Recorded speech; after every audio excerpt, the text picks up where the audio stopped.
Hey guys, so today's video is about Trisha Paytas. I haven't filmed a video about them in a hot second because I just got kind of sick of it. Like just the whole topic of frenemies and H3, and I just kind of got bored and sick. And I think I just needed a break. I needed a moment away from Trish and Ethan and the whole drama. I just felt it was just a lot of back and forth. And now I'm rejuvenated when it comes to Trish and Ethan, and I can, stomach the topic again. So we're going to talk about Trish, we're going to talk about Ethan, we're going to talk about Moses, we're going to talk about a few different things. Before we get into it, social media will be in the description along with my second channel. Anything else you might need to find.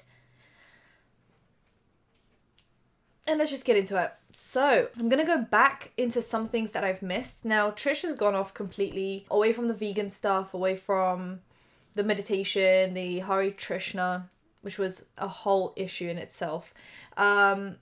And just completely moved away from that. Is now filming really weird videos, just like with really weird clickbait titles, really weird live streams where every now and then they'll kind of pop in a piece of information that is of value, such as like recently admitting that they hugely and heavily regret the hell that they put Charli D'Amelio through. So if you guys don't remember, let's recap. Charli and Dixie got called out for being brats because Charli wanted to hit 100 million after a certain amount of time, and it wasn't going to look like she was going to do that.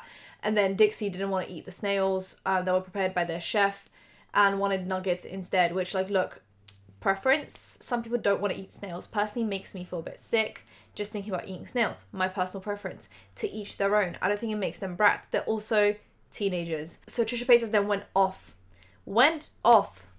on the podcast, calling them brats, calling them boring, just a bunch of different unnecessary things for an adult to call a teenager. So I think Trisha's more than double, or somewhere around double Charli's and Dixie's age. It's just inappropriate. It's just unnecessary. It's weird, actually, quite frankly. And Trish recently went on a live stream and said that they regretted the hell that they put those teenagers through, and that they have forgiven themselves. Which, like, look, if you forgive yourself, that's great, but has Charli forgiven you? Has Dixie forgiven you? Who knows? Have you ever apologized? I think, actually, I'm going to take that back. I think Trish has actually publicly said sorry, but I just think it went up. The apology came after so much hatred that it just feels imbalanced. Does that make sense? Like, there's not a balance there. We also, now jumping a little bit, we had the honeymoon drama, which I missed completely. I was just kind of enjoying it from the sidelines, but I'm going to give you a little rundown. So recently, Trish got married for the second time, like a second ceremony in Hawaii, and obviously amazing wedding, yada yada yada. They then had a honeymoon, which was in Dubai and the Maldives, I believe. And they took first class flights, which cost 21,000 per person. And then also stayed in that underwater hotel in Dubai, which cost 50,000 a night. Now, there's some drama to do with that. So first drama is when they were flying to Dubai, Trish and Moses didn't sit close to each other. So everyone assumed that Moses was in economy, and they were trying to figure out the placement of the seats and trying to take pictures of, well, not take pictures, see pictures of the airplane that Trish would have been on to see, based on the vlogs, where Moses was sitting. And people are assuming that he was in economy, which either way is none of our business. But Trish did then show that Moses did have a first class flight.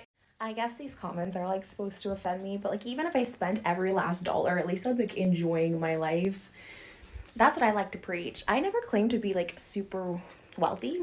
I've always said I like to spend my money. Is that a crime? I spend my money on experiences. My husband also works. I don't know. And also, if someone is going broke, like, all you're saying to the universe is going broke, so the universe is hearing that for you. So I don't know if you want to manifest all that, but to quote one of my favorite TikTok sounds, if you're boring, just say it. But seriously, I've been broke. I've been richer than I am now. And like, I've always been the same experiences, life, worrying about myself. You guys, there's a cool fish. Are you seeing this? Are you seeing that fish? Whoa. Anyways, have a great day. Speak words of gratitude for other people too, because it comes right back to you.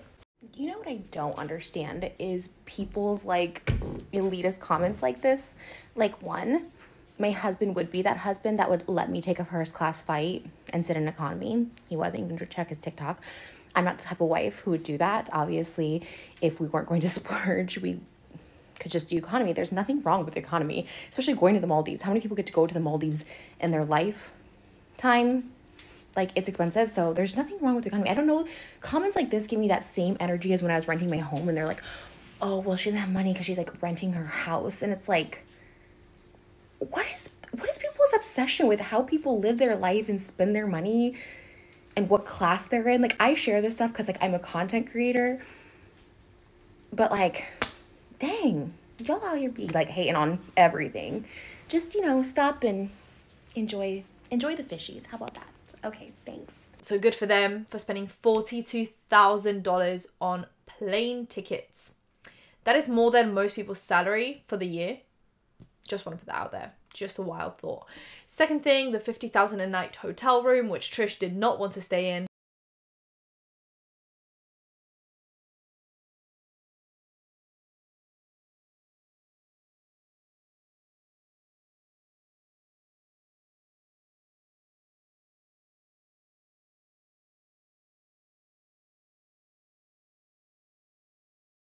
They paid for the hotel, then they felt almost claustrophobic, like they couldn't breathe under the water situation, and essentially just spent one night there and then didn't stay there again. Now, I don't know if they got a refund for the other nights that they weren't there, or if they just spent the money to then not stay in the hotel room, because if that was the case, I'd just choose to be claustrophobic, because that is way too much money to just, you know, way too much money.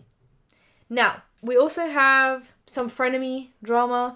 So as you guys know, frenemies ended because of arguments and chaos. And since then, I feel like... So at first, Ethan and Trish heavily mentioned each other. But now I feel like Ethan has moved on to mentioning other people. And Trish is doing really weird content on YouTube that just doesn't involve H3. But essentially what has happened, if you guys don't know, last year we had the Frenemies podcast, which fell apart multiple times. And then towards the end, it actually fell apart for real. When the 5% thing came up, where, you know, Trish was getting paid 5% less for doing the podcast, even though Ethan stated that the 5% goes to production costs, so, you know, salaries, editing, yada yada yada. And he says that most of the time the 5% actually isn't enough and the rest comes out of his pocket, so he doesn't make Trish cover it. Trish just has to show up. Trish wanted to employ their sister and wanted to make creative directions and just decisions in general, and Ethan said it's his podcast, it's his channel, he makes decisions. They just need to show up and get paid. That's it. And Trish then went off on a, you know, rant, and the whole thing just blew up in their face. Even with Trisha's sister getting involved and talking about the 5% and how Ethan barged in on a Disney trip and didn't offer to pay, even though he makes the 5%. 5% became a running joke, just in general. So basically, it fell apart. And actually what's pretty funny is, the first time Frenemies looked like it was falling apart, it was over Domino's Pizza. So they were eating Domino's Pizza, they go into an argument, and then they almost shut down Frenemies, but they continued filming.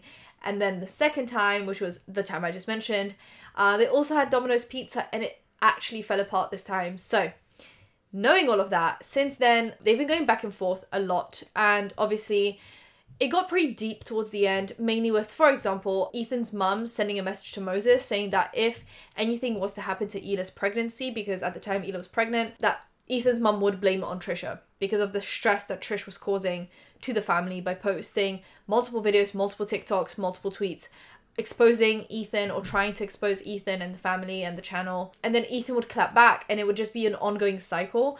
So recently, Ethan has made more of a executive decision to stop talking about Trish, just for the sake of everyone's peace. And he is talking more about Keemstar and a bunch of different people. But he recently had the Steamies, which is obviously his version of the Streamies, which is a award show. And he had a few things like best drama channel, best, you know, whatever. And actually Trish won an award, kind of. So basically the fallout between Ethan and Trish on Frenemies made the cut, made the award, but Ethan refused to even show a clip of Trish or even a picture of Trish. So essentially he just said, yeah, Frenemies falling apart wins, but I'm not showing Trish. I'm not even mentioning Trish. I'm glad that they stopped mentioning each other, because it was, like I said, I stopped filming videos about Trish and Ethan because I just feel like it got so much, and it was just like the same stuff over and over again. And every video was, oh, well, now Ethan said this and Trish said this, and it's the same thing that they've said last week, 5%. I just feel like it got way too much at some point, and I'm glad they've kind of slowed down and just chose peace and silence, and I'm just so glad. Anyway, the last thing is, now this all links together. So H3 jumped on a trend on TikTok. So as you guys know, some audios will be trending and then people make funny jokes with it. right now there's an audio, so I can't play it because it's part of a song, but it goes major bag alert. So it's like, how do I explain it? Bag as in money. When something happens and someone capitalizes on it and makes money from it, and it's major bag alert. So Ethan posted a TikTok that was when my therapist finds out about, you know, frenemies and it falling apart, and it goes major bag alert because obviously there's a lot of trauma to do with that. And the comments under that TikTok were absolutely hilarious. So there were people being like, so why is Domino's a trigger for you? And why is Domino's so traumatizing for you? And it's just like, I bet now when he drives past the Domino's, he actually just has to look away, because I can't imagine that being a comfortable situation, considering this happened twice. And the second time it actually ended their channel. Like, the fact that it always happens over Domino's Pizza, I wonder if Domino's saw a decline in their stock price. Has anyone tracked their share prices recently? Because I feel like every time they fall out over Domino's, something must happen. Like, people are just not buying Domino's because it's bad luck. Like, at this point, I'm scared. What if I buy Domino's and something happens to me? I'm not risking it. But anyway, I thought that TikTok was hilarious. But I wonder if it's going to start a trend of a back and forth again with Trish and frenemies and Ethan and just shading each other back and forth. Is him posting that TikTok now going to cause issues and make Trish start posting about Ethan again? And it's going to be a back and forth again, and I'm going to get tired and not want to talk about it. But I feel like for now, this is like pretty nice. This is bearable. This is acceptable. I'm glad that they've taken the high road now, both of them. I wish them the best. And that'll be it for today's video. If you guys enjoyed it, give it a thumbs up, comment down below, anything to comment down below, and subscribe to those videos every time something happens. So hit that bell. You'll be notified when that's happening. Social media links, any other links in description. I'll see you in my next one. Bye guys.